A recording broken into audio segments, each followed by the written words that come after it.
Is it inherently better to marry your own race? So the word race is used, not ethnicity, not culture, but so I'm assuming that there's a genetic component that Ian Franklin is bringing into this. I mean, I think Stephen already kind of talked about this, but I don't know if any of you guys want to answer that question.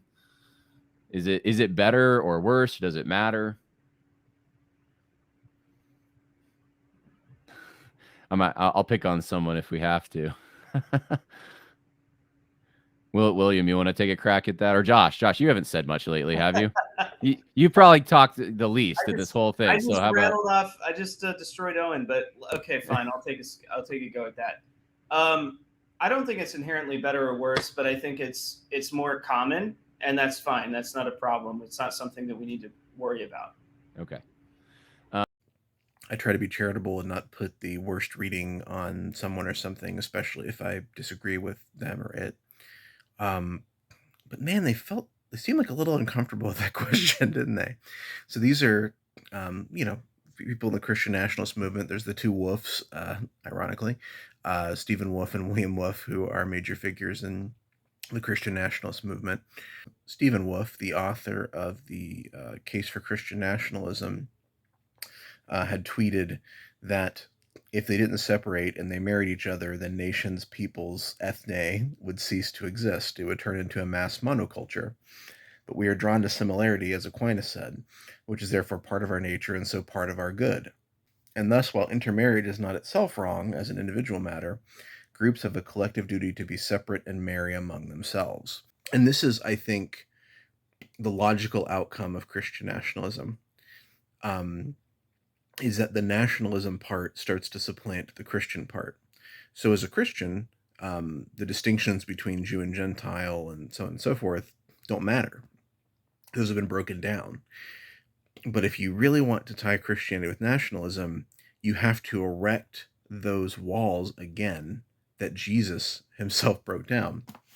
And what's strange is even the Christian nationalists who want to distance themselves from the ethno-nationalism stuff, um, white nationalism specifically, can't help but keep coming back to this. So there was the recent statement on Christian nationalism and the gospel, and in the first draft, they were very keen to talk about how they were distinguishing themselves from the people who call themselves Christian nationalists in their movement, but who are racist, right? And but then by the time the second draft came around, they couldn't help it. They had to add something about ethno-nationalism that was positive. So when they gave their definition of a nation, they wanted to say, well, we're not talking about an abstract principle or an ideology. It's not like America's a nation because we share these beliefs and freedom.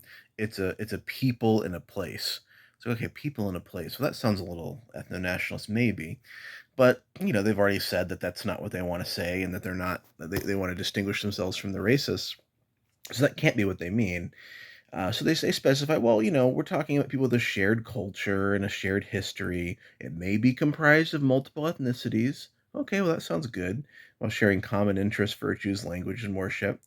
But then in the second draft, they added, we affirm that a particular people are necessarily bound together by a shared culture, customs, history, and lineage, while sharing common interests, virtues, languages, and worship. So we have now introduced this idea again of ethno-nationalism, that the lineage of a people has to be shared for them to be the same people. This is blood and soil stuff. I mean, literally. I don't want to invoke Nazism in a histrionic way, because I don't think they are wanting to go that far. But look at the way that they keep getting guided in that direction because of the nationalism part, because of the idea that people are separated, and that's important. That's God's plan. It's it's the logic that Bob Jones University had up until fairly recently, where they said, well, we have an interracial dating policy because God has separated peoples and nations, and that's His plan and purpose. Well, it's not the plan and purpose of the gospel.